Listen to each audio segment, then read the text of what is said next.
Et tout le monde attend cette chronique avec impatience. Virginie, on va commencer par vous ce soir. Bonsoir. Bonsoir. Pour un spécial Noël, on va mettre de la couleur cette semaine en fait, dans le cœur de tout le monde. Et on a fait une sélection spéciale couleur, parce que comme vous le savez bien entendu, à force de nous entendre, le manga est plutôt noir et blanc, avec quelques pages couleurs. Et là en fait, nous avons fait une sélection de mangas, on va dire, avec influencé manga, des livres, manhwa, etc. Donc voilà, en couleur. Donc moi je vais commencer. Noël c'est quoi? C'est pour les enfants. Normalement. Donc voilà, normalement on essaye. Et pour les grands aussi. Donc une de mes sélections c'est Ipira, qui est du grand Otomo qui a fait Akira, donc que tout le monde connaît. Voilà, voilà, au niveau du scénario.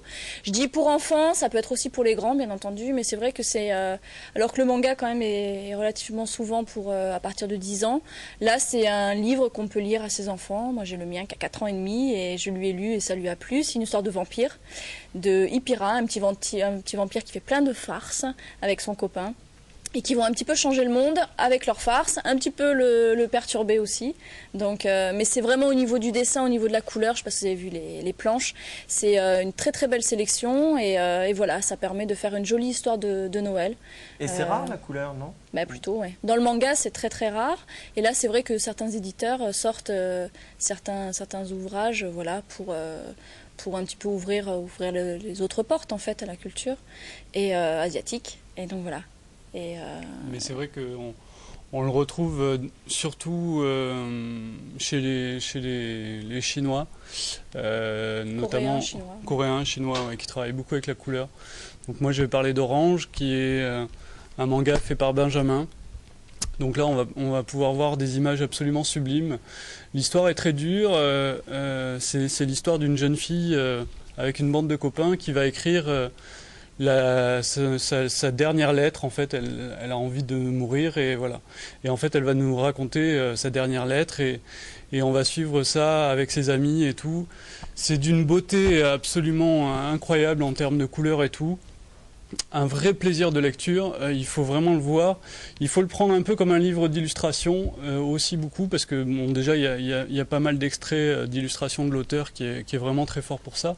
Mais aussi parce que voilà, il est pas hyper fort au niveau de la narration de l'histoire, même si c'est très bien fait, mais c'est vrai que le côté esthétique nous amène vraiment et nous fait avoir une certaine attache avec les personnages et voilà. Donc c'est vraiment très chouette, c'est fait par Xiaopan, qui est vraiment un éditeur spécialisé sur les Chinois et qui nous amène des petites perles de plus en plus et voilà, moi j'aime bien cet éditeur.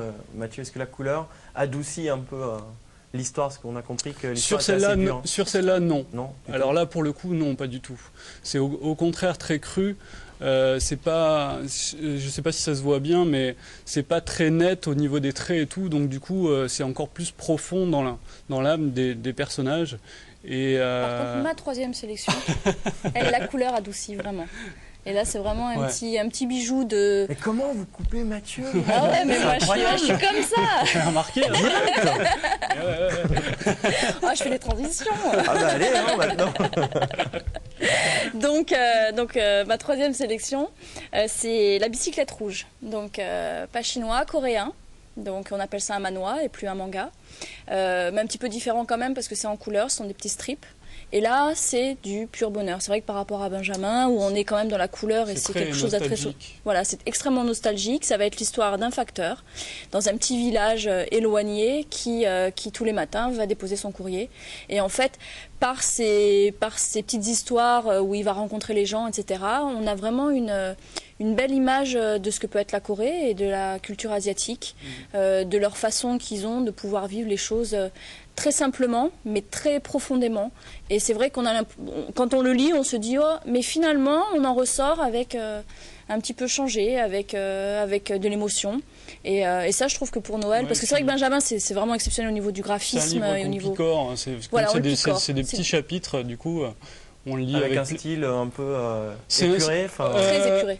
Très épuré, mais c'est un peu du RG dans la ligne. C'est très influencé par la BD franco-belge, on va dire. Et donc c'est vrai que c'est accessible un petit peu pour ceux qui n'ont pas l'habitude de lire du manga.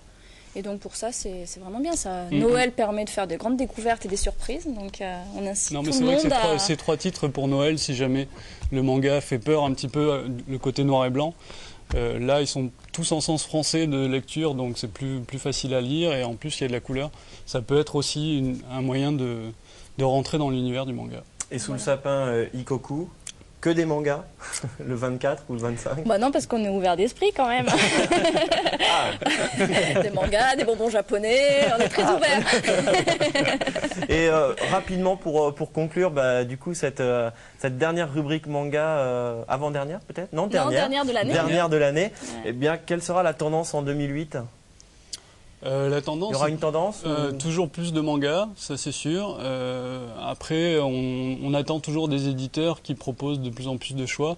C'est vrai que là, on arrive maintenant à avoir un panel à proposer aux lecteurs de plus en plus intéressant. Ouais, parce que les éditeurs, en fait, du coup, comme il y en a beaucoup, ils essaient de trouver une identité.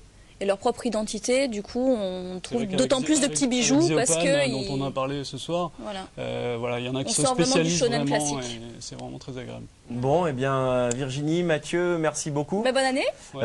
Oui, en tout cas, bonne santé fête et de tout, fin d'année. Ouais. Vous restez évidemment avec nous jusqu'à la fin de cette émission. On vous retrouve évidemment à la librairie Ikoku à Montpellier ou sur votre site internet www.ikoku.org.